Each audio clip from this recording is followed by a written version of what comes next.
Bismillahirrahmanirrahim. Assalamualaikum warahmatullahi wabarakatuh. Innal hamdalillah nahmaduhu wa nasta'inuhu wa nastaghfiruh wa na'udzu billahi min shururi anfusina wa min sayyiati a'malina. May yahdihillahu fala mudilla lahu wa may yudlilhu fala hadiya lahu. Asyhadu an la ilaha illallah wahdahu la syarika lahu wa asyhadu anna Muhammadan abduhu wa rasuluhu la nabiyya wa la rasulahu ba'd. Allahumma salli wa sallim ala nabiyyina Muhammadin sallallahu alaihi wasallam wa ala alihi wa sahbihi wa man tabi'ahum bi ihsanin ila yaumil qiyamati amma ba'd. Rabbi shrah li sadri wa yassir li amri wahlul 'uqdatam min lisani yafqahu qawli. Yaqulu Allah Ta'ala fi kitabihil karim, a'udzu billahi minasyaitonir rajim. Ya ayyuhalladzina amanu taqullaha haqqa tuqatih wa la tamutunna illa wa antum muslimun. Ma'asyiral muslimin wal muslimat, Bapak Ibu seluruh jamaah, a'azzakumullah. Alhamdulillah rabbil alamin, puji syukur kita hadirkan dan kita sampaikan kepada Allah Azza wa Jalla yang senantiasa mengkaruniakan begitu banyak nikmat kepada kita sekalian. Di antara nikmat itu adalah nikmat kesehatan dan kesempatan yang hari ini dan detik ini masih bisa kita manfaatkan untuk bersama-sama menjalankan kewajiban sebagai seorang hamba, yakni sholat yang baru saja kita kerjakan secara berjamaah. Mudah-mudahan Allah berkenan untuk menerima amal ibadah tersebut. Dan kemudian kita rangkai dengan thalabul ilmi, yang mudah-mudahan kegiatan thalabul ilmi juga merupakan bagian dari ibadah kita kepada Allah Azza wa Jalla. Untuk mengharapkan ridha dari Allah, mari kita awali kajian pagi hari ini dengan ucapan basmalah. Bismillahirrahmanirrahim.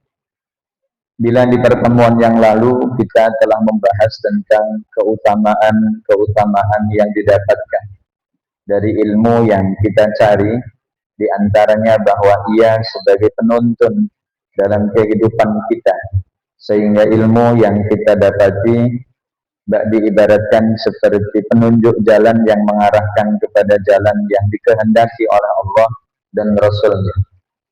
Dengan ilmu yang kita dapati, maka kehidupan kita menjadi terarah seperti punya roadmap, arah perjalanan kehidupan kita dari dunia hingga menuju akhirat.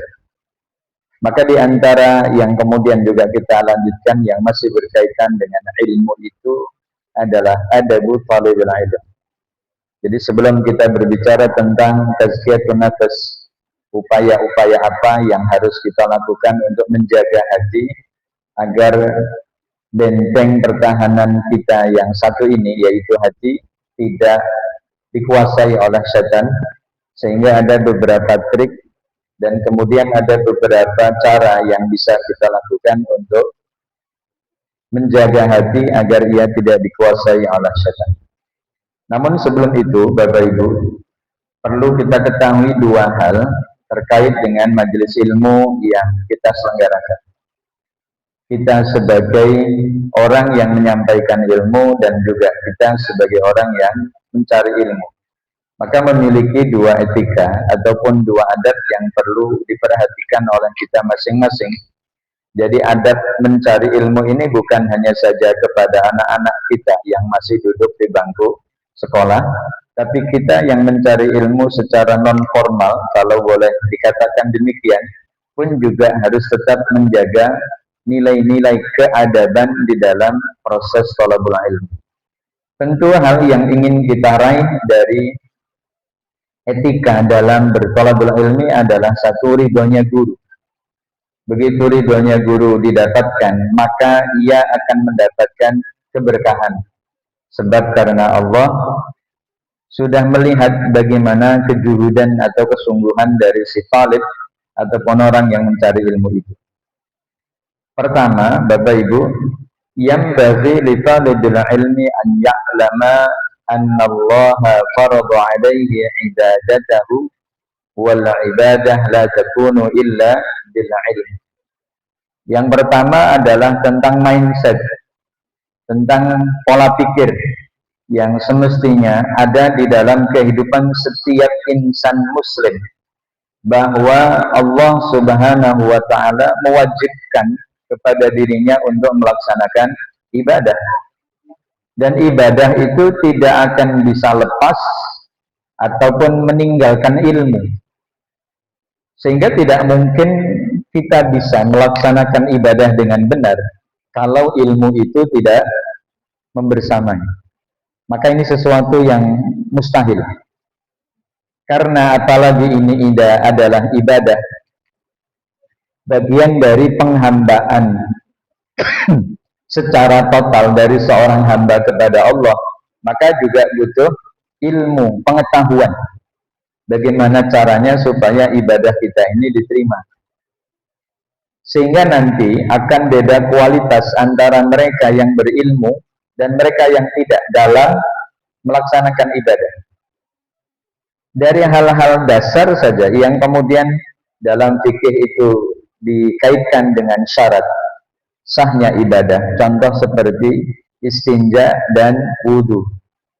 Karena tidak mungkin ada orang wudhu kalau ternyata istinjanya tidak dikerjakan. Jadi setelah buang hadas kecil ataupun besar, ternyata enggak istinja. Bahasa istinja kita itu cebok, Pak. Ya, bahasa sehari-hari yang kita dapati istinja itu artinya cebok. Jadi setelah buang hadas kecil ataupun besar, ternyata enggak cebok. Tapi setelah itu wudhu, maka wudhu yang dilakukan itu tidak sah, karena ia masih membawa hadasnya. Maka hadas itu sesuatu yang terjadi sebab karena keluarnya sesuatu dari jalan depan yang kita sebut kubur, ataupun sesuatu yang keluar dari jalan depan namanya dubur. Dari situlah juga kita tahu bahwa tidak semua yang keluar dari jalan depan atau kubur itu masuk kategori hadas kecil, dan tidak semuanya masuk dalam kategori hadas besar. Ada yang najis, ada yang tidak. Tetapi yang kemudian yang tidak mewajibkan seseorang untuk mandi jinabat, mandi besar. Kenapa demikian? Karena aslu khilqatil insani minhu. Karena proses asal kejadian manusia itu dari itu. Apa yang dimaksudkan? Sperma. Maka dalam Islam sperma itu tidak najis. Tapi kalau kemudian keluar ya dari jalan depan, maka wajib bagi orang itu untuk melakukan mandi besar. Tapi dikatakan mandi besarnya itu karena sebab bahwa mani itu najis atau tidak? Tidak. Kenapa demikian? Karena Islam begitu amat memperhatikan sesuatu yang najis, maka akan ada najis yang datang berikutnya. At-tabi' tabi'. Ya, kaidah fikihnya begitu. Kalau yang ini najis, maka datangnya setelahnya juga najis semua. Ada orang melakukan jual beli dari barang yang haram, maka sampai akhir barang itu nggak bisa dibersihkan, Pak. Jadi ada orang jual beli narkoba, lalu kemudian dibersihkan zakatnya. Ada orang jual beli narkoba, lalu per tahun dihitung, ternyata ada zakatnya. Kemudian dia mengatakan, saya ngeluarin zakat dari hasil penjualan narkoba. Bersih atau tidak, Pak? Enggak. Jangankan 2,5%, seluruh harta yang dia dapatkan dari hasil penjualan itu pun juga akan tidak membersihkan hartanya. Kenapa? Dari awal udah najis.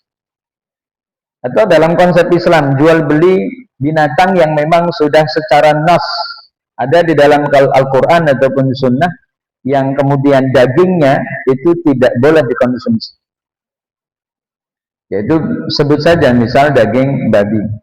Maka kita umat Islam kalau ada yang melakukan hal yang demikian, saya katakan kita, karena memang kita ini umat Islam. Saya tidak berbicara agama lain. Kita hanya berbicara ada di dalam Islam. Andai kata ada umat Islam yang menjual daging tersebut, maka hasil penjualannya pun haram. Kenapa? Karena dari awal apa yang dia jual haram, maka sesuatu yang dihasilkan darinya juga haram. maka kemudian ini berbalik dengan mani, sperma sebagai cikal bakal terjadinya manusia. Kita nggak bisa bayangin Pak, kalau ternyata mani oleh para ulama dengan istinbat hukum yang mereka dapatkan bahwa mani seperti air kencing yang najis, maka najislah kita seumur hidup. Betapa indahnya Islam ya Pak, sudah memprotek, melindungi status yang melekat ada pada diri kita, bahwa kita ini berasal dari air yang hina. Konon ada demikian termaktub dalam Al-Quran. Yang kemudian Allah katakan min maniyyin yumna, dari kemudian air sperma yang muncrat, lalu kemudian muncul proses pembuahan. Begitu lahir seorang manusia, maka manusia itu hukumnya suci karena berasal dari sesuatu yang suci. Kenapa dalam Islam foto Rasul Shallallahu Alaihi Wasallam itu tidak boleh ada sejak zaman dulu, Pak? Tidak boleh. Maka kenapa dimanapun tempat kita tidak pernah melihat sosok foto Rasul Shallallahu Alaihi Wasallam? Dan ternyata bukan hanya saja takriman wa tasyrifan, memuliakan beliau, sampai-sampai pun juga beliau tidak boleh digambar. Ternyata apa yang kemudian larangan Islam terkait dengan foto diri Rasul Shallallahu Alaihi Wasallam yang nggak boleh ada, betul-betul kita rasakan sekarang. Zaman teknologi AI ya Bapak Ibu ya, intelijensi buatan, kecerdasan buatan, dengan semaunya sendiri tangan orang itu bisa merubah apa yang dia inginkan. Sampai terjadi Tuhan-Tuhan yang kemudian disakralkan oleh agama lain pun juga tidak luput dari tangan-tangan jahil. Yang patung bisa gerak, bisa lari, bisa meninggalkan jamaah.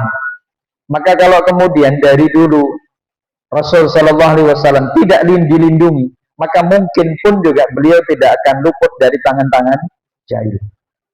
Maka satu-satunya Nabi Muhammad Shallallahu Alaihi Wasallam yang kemudian terlindung.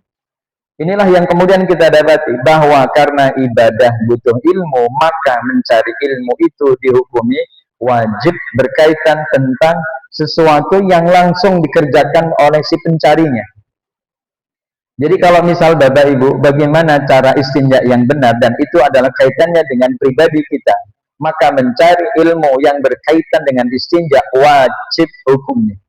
Supaya kalau cepok itu benar, supaya kalau dia cepok itu betul-betul sudah bersih tuntas. Kalaulah dia tahu bahwa ternyata sholat yang dikerjakan itu butuh syarat, yaitu bersihnya dari hadas kecil dan hadas besar, maka wajib hukumnya dia mempelajari bagaimana kaifiyatul ghusl, bagaimana tata cara mandi besar, dan juga bagaimana tata cara wudhu, dan juga hal-hal yang berkaitan dengan dua perkara itu. Kalau ternyata nggak ada air, apa yang harus digunakan? Pakai apa Pak? Bertayamum ya, menggunakan debu yang suci. Pun juga nggak boleh setengah-setengah dalam memahami penggunaan debu yang suci itu. Jadi jangan menyamakan antara debu dengan tanah. Tidak sama Pak. Kalau kemudian menggunakan tanah itu berarti sesuatu yang jumlahnya lebih besar secara kuantitas. Tapi kalau debu, apa yang tak terlihat, lalu kemudian kita tempelkan tangan kita pada media yang bersih, itu sudah masuk dalam bahasa Al-Quran sa'idan thayyibah, yaitu debu yang suci yang bisa digunakan untuk bertayamum sebagai pengganti daripada wudhu. Terus tata caranya sama enggak Pak? Ya sama. Orang yang kemudian mau bertayamum pengganti wudhu dengan orang yang bertayamum pengganti dari mandi besarnya, tata caranya sama. Jangan dianalogikan ataupun digambarkan, oh mandi itu yang membasahi seluruh tubuh. Berarti begitu kita tayamum mengganti daripada mandinya kita, itu berarti juga harus melumuri diri dengan debu yang suci, sehingga gulung-gulung di depan rumah. Begitu ditanya kenapa Pak, lagi tayamum. Memang kenapa Pak? Gak ada air di rumah. Maka bertayamumnya kita menghilangkan hadas besar, pengganti daripada mandi jinabat, itu hukumnya sama. Hanya cukup dengan mengusap wajah dan juga telapak tangan. Ada yang kemudian tata caranya dua. Ada yang tayamum itu caranya dengan 2 kali misal diletakkan ini, lalu kemudian ditiup, lalu diusapkan ke wajah. Ini sekali. Baru kemudian dia hentakkan lagi di tempat media, dia mengambil air atau mengambil debu, lalu kemudian diusapkan ke tangan. Sampai sini saja. Sekali, lalu yang kemudian kanan dan kiri sekali. Ini cara yang pertama. Cara yang kedua, cukup sekali pukulan. Lalu kemudian ditiup dan kemudian diusapkan ke wajah. Dan kemudian langsung diusapkan. Bahasanya diusapkan ya, tidak ada yang dibasuh. Karena ini menggunakan sarana debu. Lalu kemudian sampai ke siku-siku seperti hanya wudhu, dan kemudian sampai ke ujung jari kanan sekali, baru kemudian kiri juga sekali sampai siku-siku sampai ke ujung-ujung jari. Ini yang disebut sebagai pengganti wudhu. Kalau untuk mengganti mandi ya sama caranya seperti itu. Jadi tidak perlu gulung-gulung karena menyamakan posisi seperti mandi. Tidak begitu. Ini yang kemudian disebut ilmu yang menghantarkan kepada tata cara yang benar dalam melaksanakan ibadah. Itu ibadah Bapak Ibu. Mandinya kita, ya, mandinya kita itu dalam hal mandi jinabat itu bagian dari ibadah. Maka sesering mungkin Bapak Ibu mandi itu banyak ibadahnya. Cocok nggak Pak? Cocok nggak ya? Nggak cocok. Kalau mau alasan bahwa banyak mandi itu, mandi jinabat itu banyak ibadahnya, berarti sesering mungkin.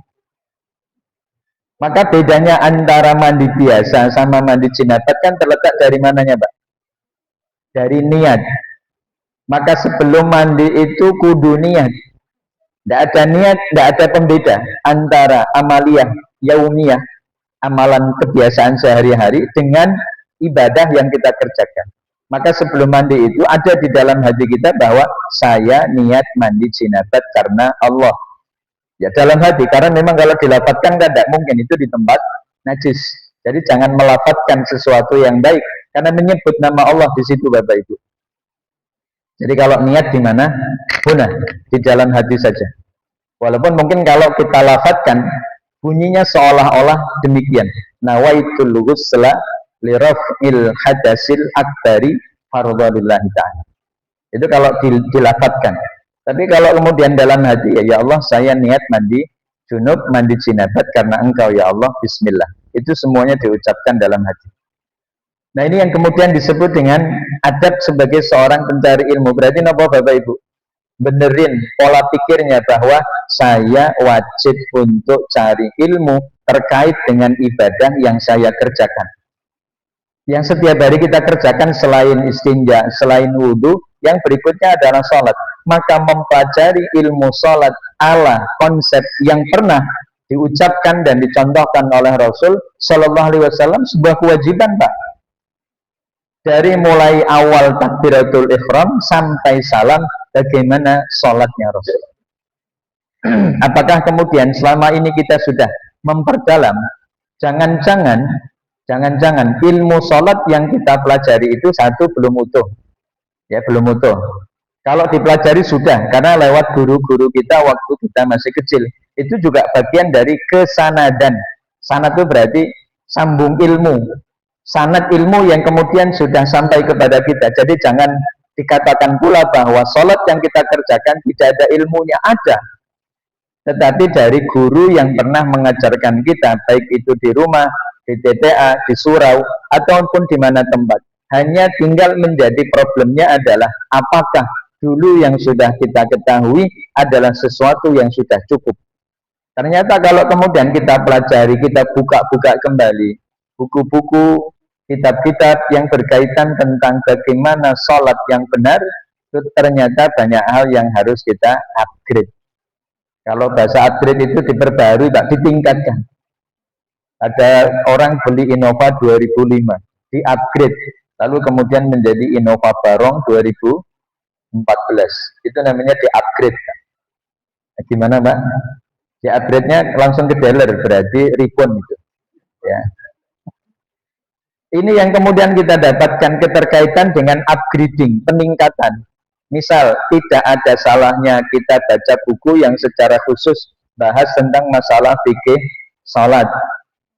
Contoh misal sifat salat Nabi yang ditulis oleh seorang ulama yang kemudian memberikan penjelasan secara detail tentang bagaimana salat yang pernah dikerjakan oleh Rasul Sallallahu Alaihi Wasallam, seperti yang ditulis oleh Imam Nasiruddin Albani dari Suriah. Bapak Ibu yang insya Allah dirahmati Allah, maka ini menjadi sebuah kewajiban. Maka kalau ditanya kapan kita berhenti mencari ilmu, jawabannya kalau sudah diberhentikan. Oleh siapa? Oleh malaikat maut. Dia yang kemudian akan menghentikan kita dari proses mencari ilmu, karena saat itu kita sudah pindah alam. Kita pindah alam. Dan pastikan bahwa saat ketika kita pindah alam, amal kita juga menyertai. Karena ternyata anak-anak kita ataupun keluarga kita juga nggak ada yang sudi untuk menemani kita. Yang mau menemani kita ya hanya amal dan ilmu. Maka itu yang kemudian kita harus pastikan, maka mudah-mudahan jariah ilmu mengalir sampai ke alam barzakh. Apakah itu hanya untuk guru? Tidak, Pak.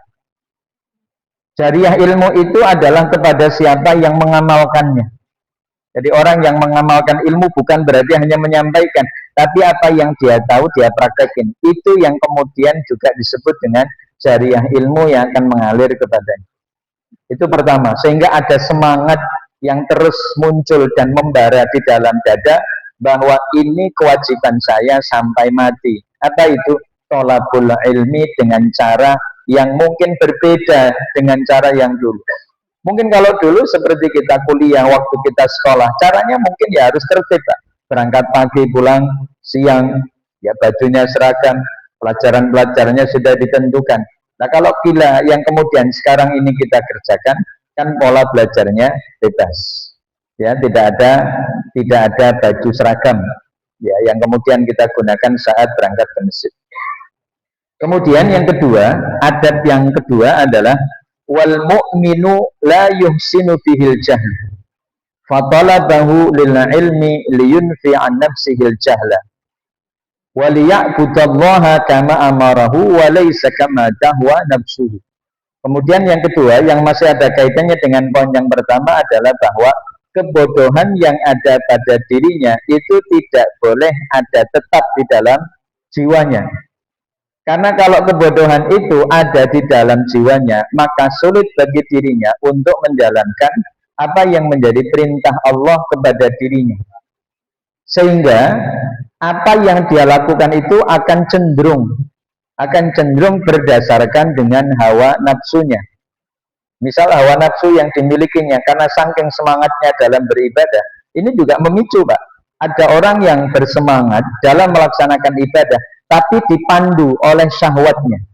Syahwat dalam melaksanakan ibadah itu kalau tidak dikurung, ya, tidak dikendalikan dengan ilmu, maka nafsu itu yang akan beralih menjadi imamnya. Sehingga ini akan merusak dalam praktek ibadah. Habis sholat subuh, sholat lagi, Pak. Ketika ditanya kenapa, lagi semangat-semangatnya, Pak. Sesemangat apapun ya tidak bisa, Pak. Pada sholat subuh itu ada sholat rawatib, kata siapa? Nah, kata saya, lah kamu anak kecil baru kemarin sore ngomongin saya ini udah tua. Ya memang. Ini soal ilmu kan memang nggak ada kaitannya dengan tua muda. Kalau memang diingetin pada sholat subuh tidak ada, oh ya terima kasih. Jazakallah khair sudah menggurui dan kemudian saya dapat ilmu. Terima kasih ya nak. Mestinya gitu. Jadi melindungi diri itu bukan membodohi orang lain dengan ucapan-ucapan yang tidak masuk akal. Maka ibadah kita kepada Allah itu butuh pandu, dan pandu itu adalah ilmu yang bisa mengarahkan kita. Sebagaimana yang kemudian kita dapati bahwa orang-orang yang mencari ilmu di jalan Allah Subhanahu wa taala yang disertai dengan keikhlasan dalam menempuh jalan, ya, dalam mencari ilmu, tidaklah dia melihat ada pada dirinya sebuah keutamaan kecuali keberkahan yang dia harapkan. Jadi kalau kita cari ilmu itu bukan tujuan supaya nanti kita mendapatkan kehormatan dan kemuliaan di hadapan manusia. Biarkan itu bagian dari benefit, keuntungan yang tidak usah dicari, Pak, tapi pasti didapatkan.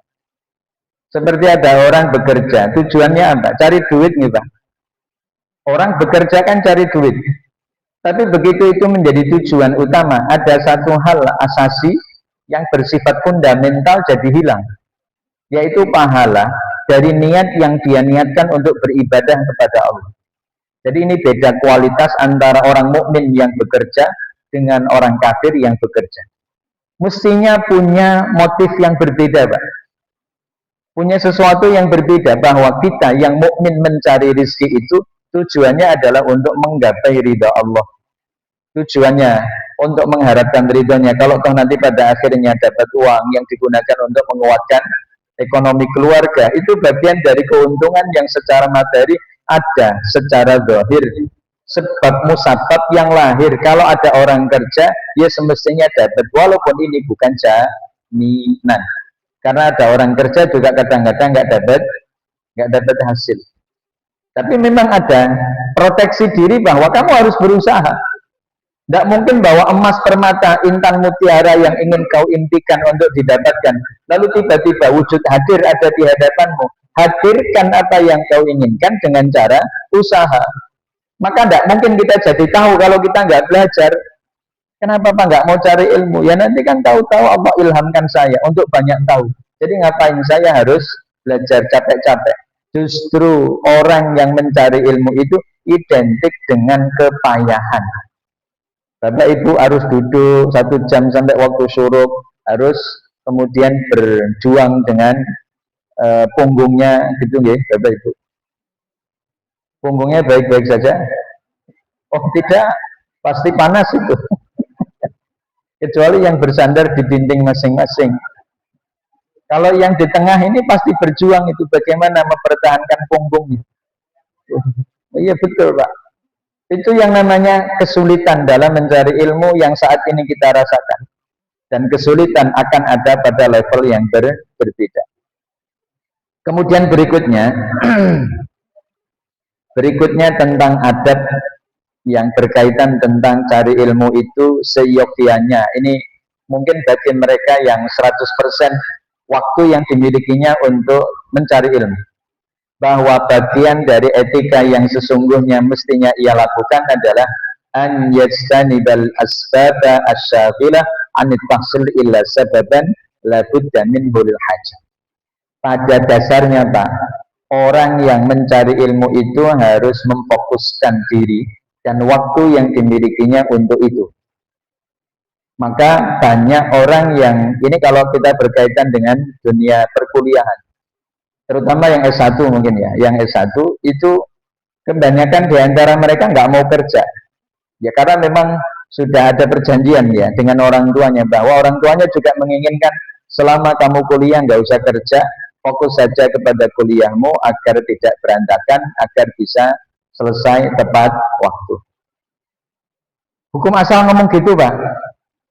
Seperti misal perguruan tinggi yang ada di Jakarta, Libya taruhlah, ya, Lembaga Ilmu Pengetahuan Islam dan Arab.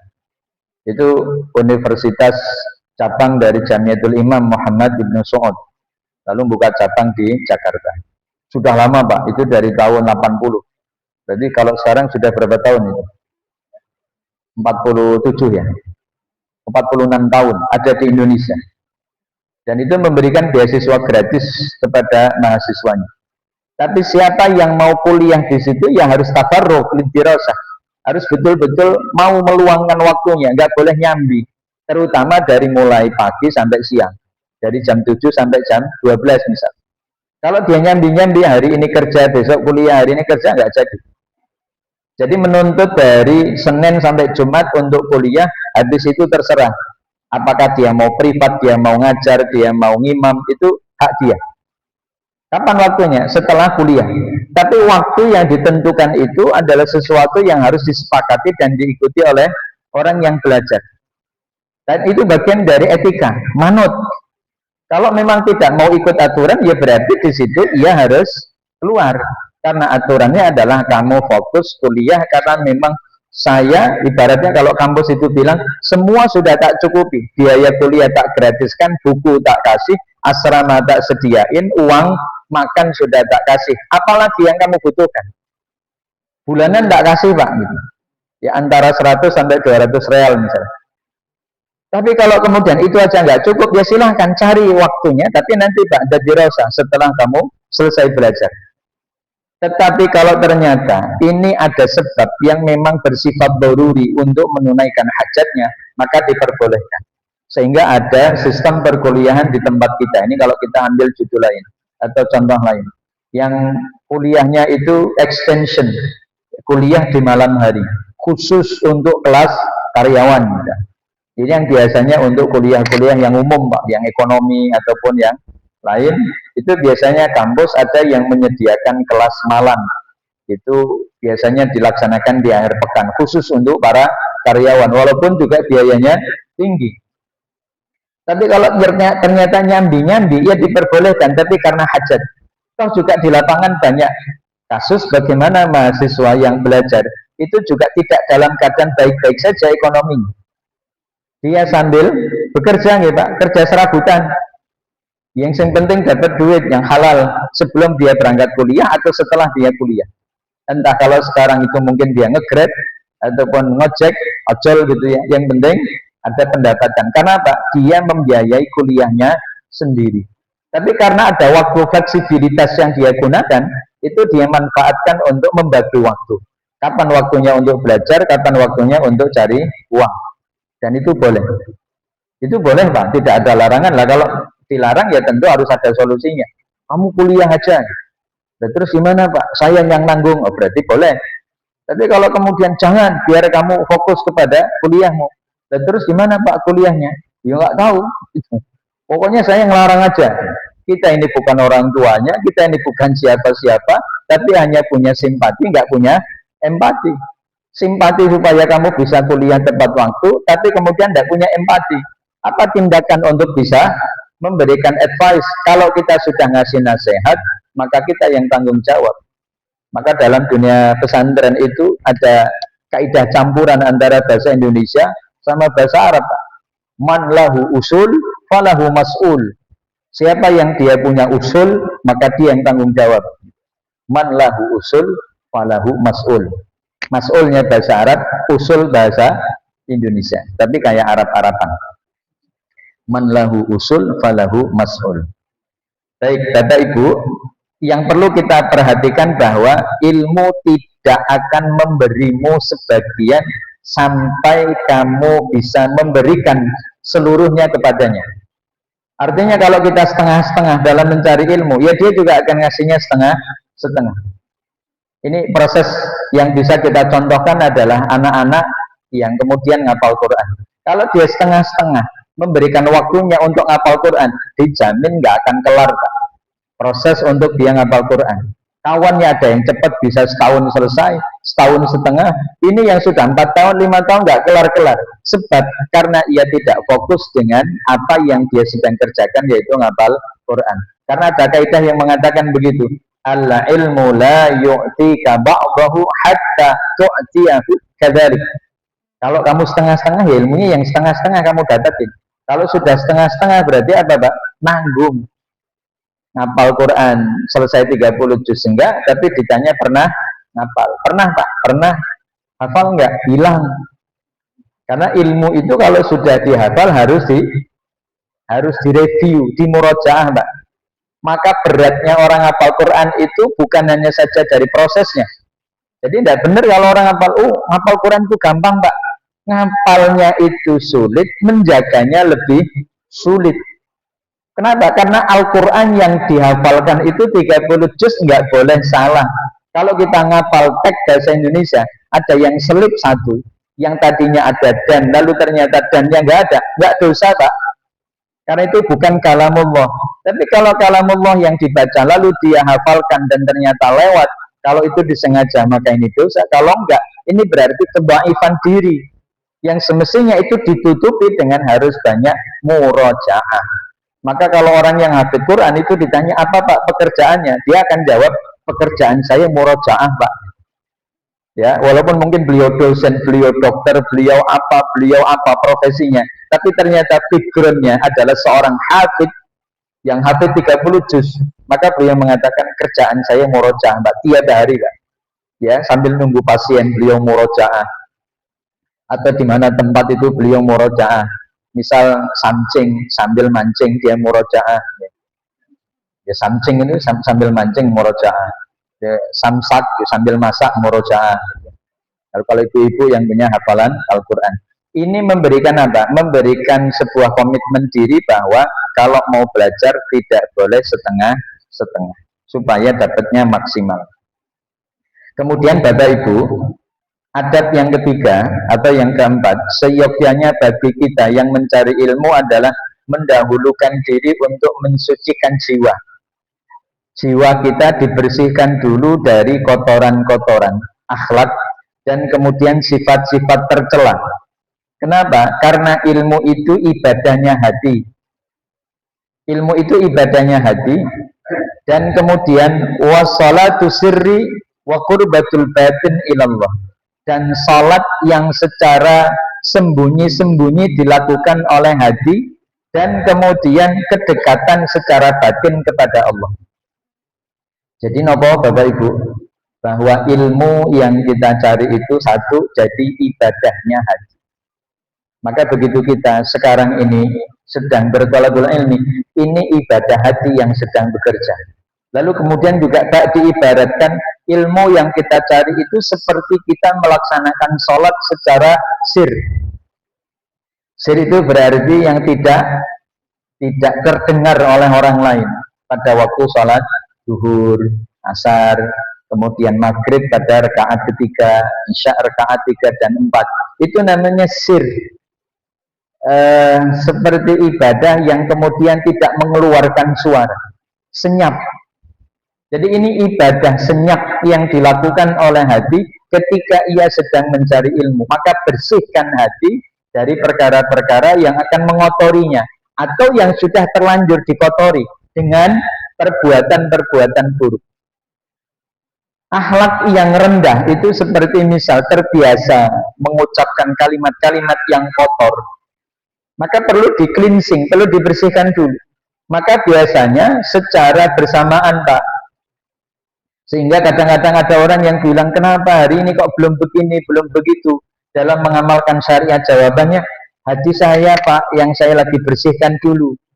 Dan nanti kalau hatinya sudah bersih, ya baru saya mau sholat, ya baru nanti saya akan menutup aurat.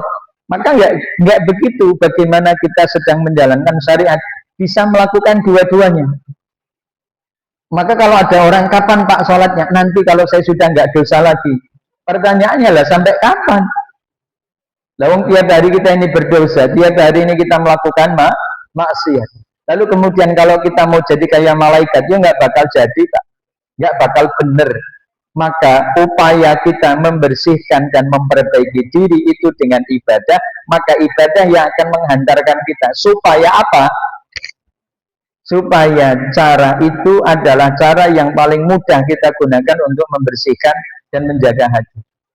Ini yang kemudian perlu kita perhatikan. Adab seorang pencari ilmu itu adalah menghilangkan dulu dari noktah-noktah dosa.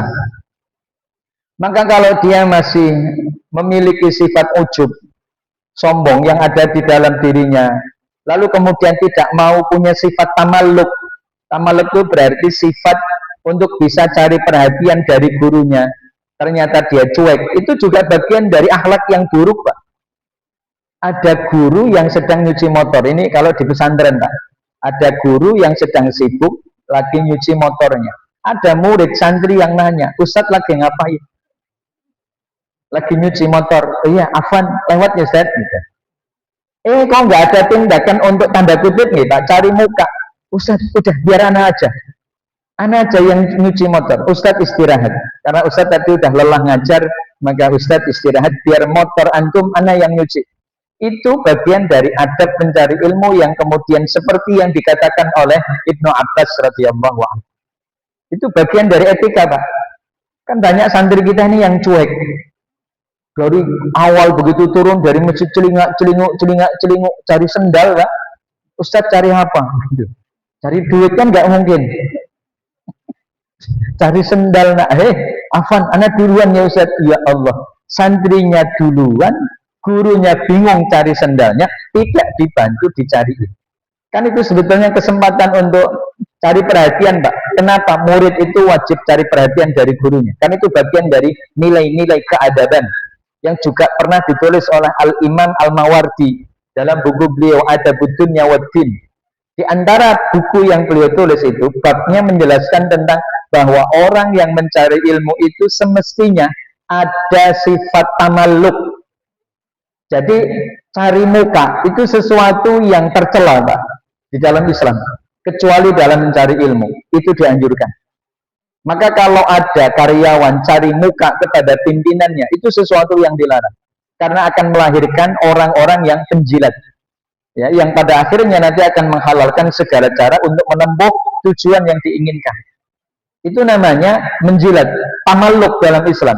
Boleh atau tidak? Tidak boleh, haram hukumnya.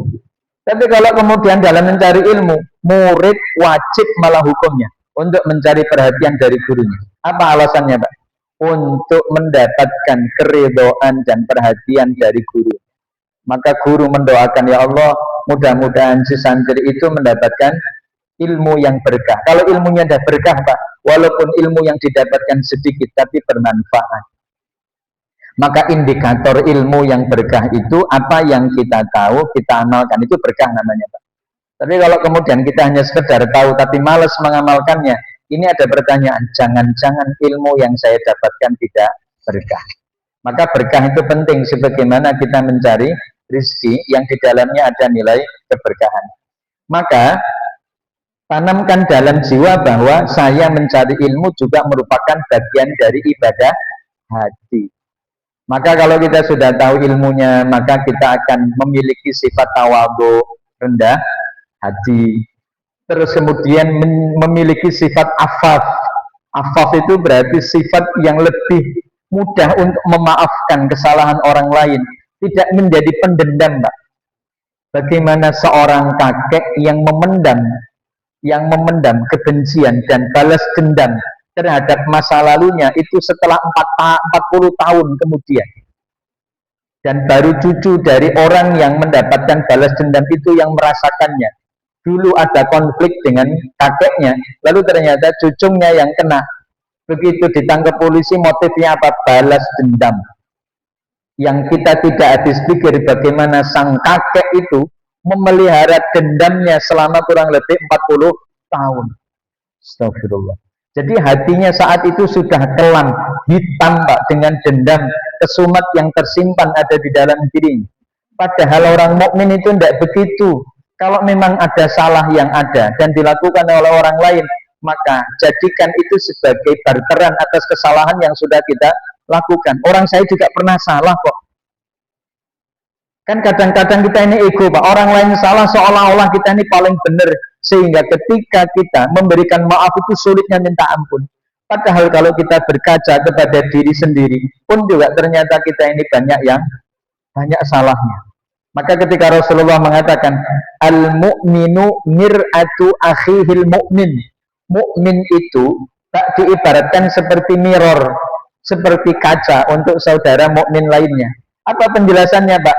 La yasturu wa la yakshifu illa wa huwa mu'min. Jadi kalau ternyata dia sebagai kaca, ya berarti ia seyogyanya bisa jadikan pantulan. Kalau ternyata ada yang kotor, ditampakkan. Inilah kelemahan kamu, tapi tidak dibocorkan. Kan begitu kita berkaca, kita jadi tahu nggak, Pak? Oh, di sini ternyata ada bekas nasi yang masih nempel. Maka kaca memberitahu, hei Mas, yang berkaca kepada saya, itu ada sisa nasi itu, tolong dibersihkan. Seolah-olah kaca berkata demikian. Maka kalau ada sesuatu yang kaitannya dengan aib, itu disampaikan ke kita, jangan disampaikan kepada orang lain. Itu yang namanya analogi dari Rasul, bahwa antar mukmin itu seperti kaca yang kemudian bisa dijadikan sebagai cermin untuk melihat kelemahan diri, tapi saling menutupi, tidak saling membuka dan membongkar aib. Itu yang kemudian tidak terjadi ada pada kebanyakan kaum mukmin pada hari ini. Jadi kalau ada aib, ada celah, itu malah justru di follow up, dibesar-besarkan, Pak. Karena justru pelakunya juga melakukan hal yang demikian. Maka banyak acara-acara TV itu bukan acara untuk mencari ilmu, tapi ajang untuk membongkar aib dari dirinya, suaminya, keluarganya, itu ditampakkan, Pak. Jadi kalau ada artis punya problem itu malah justru diundang lalu diceritain, Pak, di depan banyak orang. Lalu terjadi acara tangis-tangisan. Ini tidak bagus. Lihat, ada ustadznya lagi di situ. Ustadznya malah ngompor-ngompori lagi. Nah ini yang kemudian kita juga jangan FOMO, jangan ikut-ikutan. Kalau acara-acara begitu tidak bagus, ya nggak usah diikuti. Karena itu bukan ajang untuk muhasabah. Ajang muhasabah itu tidak ditampilkan di depan umum, tapi face to face. Kalau kita tahu kelemahan si A, datengin, Pak, mohon maaf. Ini supaya kelemahan itu bisa saling kita tutupin dan saling kita kuatkan. Ini kelemahan. Misal ada jamaah kita yang sering masbuk. Ini contoh. Kalau di sini insya Allah nggak ada. Insya Allah nggak ada. Begitu kita tahu si fulan kok senangnya masbuk, maka kemudian kita dekati dengan cara yang ya keukhuwahan lah kalau bahasa kita itu. Diajak ngopi dulu. Walaupun ini juga target yang mungkin receh kali ya menurut orang. Masalah sholat masbuk aja diurusi. Padahal ini adalah bagian dari apa? Subut konsistensi yang dimiliki oleh seseorang. Kalau mau jamaah nggak usah nanggung-nanggung gitu. Kalau mau jamaah sekalian datang tepat waktu, jangan sampai sering masbuk. Apa problemnya gitu? Ternyata sederhana. Sering scroll di rumah itu. Ada HP di rumahnya, scroll gitu. Buka YouTube gitu ya. Sampai sibuk, Pak. Lupa kalau ternyata setelah adzan, jeda antara adzan sama iqomah, itu ternyata hanya 10 menit. Belum dia persiapan, belum dia berangkat ke masjid. Akhirnya sampai masjid terlambat. Ternyata problemnya sepele, yaitu karena gara-gara setan gepeng. Itu gara-gara ini ternyata. Maka besok sudah diantisipasi. Kalau ternyata ada yang tidak mengingatkan, maka mungkin kelalaian diri. Dirinya belum bisa mengingatkan dirinya. Maka perlu orang lain sebagai kaca yang kemudian perlu diketahui sebab musabab kenapa terlambat. Itu problem, Pak. Ya, jangan dianggap itu bukan. Maka harus segera diantisipasi. Nah ini yang kemudian kita kaitkan, hilangkan dulu sifat-sifat buruk yang ada pada diri kita ketika kita mencari ilmu. Maka hindarkan sifat-sifat pendendam, sifat amarah, yang kemudian irian terhadap apa yang Allah berikan kepada orang lain. Karena satu, itu adalah ibadah hati, maka hati tidak bisa khusyuk dalam melaksanakan ibadah kalau ternyata hatinya kotor. Maka kenapa Imam Syafi'i itu pernah sampai mengeluh terhadap kondisi belajarnya beliau. Kesulitan, Pak, dalam belajar. Selevel Muhammad ibnu Idris Asy-Syafi'i, ya, beliau mengatakan, guru, beliau mengatakan, apa sih yang menyebabkan kesulitan dalam belajar? Maka beliau mengatakan, tarkul ma'asi, tinggalkan maksiat. Selevel Imam Syafi'i dapat nasihat dari gurunya, tapi Kiai Waqi', Pak, kan gurunya beliau banyak, di antaranya adalah Imam Malik, kemudian juga Kiai Waqi'. Nah, yang kemudian dalam bait-bait syair yang dilantunkan oleh Imam Asy-Syafi'i itu, syakautu ila waqi'in su'a hifzi fa arsyadani ila tarkil ma'asi. Jadi saya ngeluh kepada Kiai Waqi' tentang sulitnya hafalan saya, maka beliau memberikan petunjuk kepada saya untuk meninggalkan maksiat. Dan ternyata dalam sebuah riwayat itu, beliau dikatakan pernah maksiat itu secara tidak sengaja pernah melihat betis dari seorang perempuan. Jadi ada perempuan lewat, lalu kemudian terlihat betisnya, dan nggak sengaja beliau lihat, nggak sengaja. Beda dengan kita nih, Pak. Tolong bedakan. Beliau nggak sengaja aja itu sudah cukup mempengaruhi keterkaitan dengan sulitnya hafalan beliau. Maka dari situ kita bisa berkaca dari kejadian yang dialami oleh Imam Syafi'i. Kenapa kita ini sulit dalam menghafal? Kenapa kok kalau beribadah ini kok seperti kayak kering gitu nih, Pak? Sholat yang kita kerjakan itu seperti orang yang makan tanpa rasa, lewat gitu aja, tidak ada kekhusyuan, tidak ada kenikmatan dalam melaksanakan ibadah. Bisa jadi faktornya adalah bahwa hati kita sudah terlalu keruh, lalu kemudian kita tidak berupaya untuk membersihkannya. Sehingga walaupun kita sholat tapi kita masih pendengki, kita sholat tapi masih pemarah, kita sholat tapi masih tidak bisa memanajemen waktu dengan baik. Itu bagian dari keteledoran kita yang tidak bisa ngambil pelajaran dari sholat yang kita kerjakan. Mudah-mudahan ada kebaikan yang bisa kita amalkan dalam kehidupan kita, terutama dalam masalah menjaga hati, karena bagian dari proses kita dalam menuntut ilmu, sehingga ke depan apa yang kita cari mudah-mudahan berkait. Mari kita sempurnakan dengan doa kafaratul majelis. Subhanakallahumma wa bihamdik, asyhadu an la ilaha illa anta, astaghfiruka wa atubu ilaik. Wassalamualaikum warahmatullahi wabarakatuh.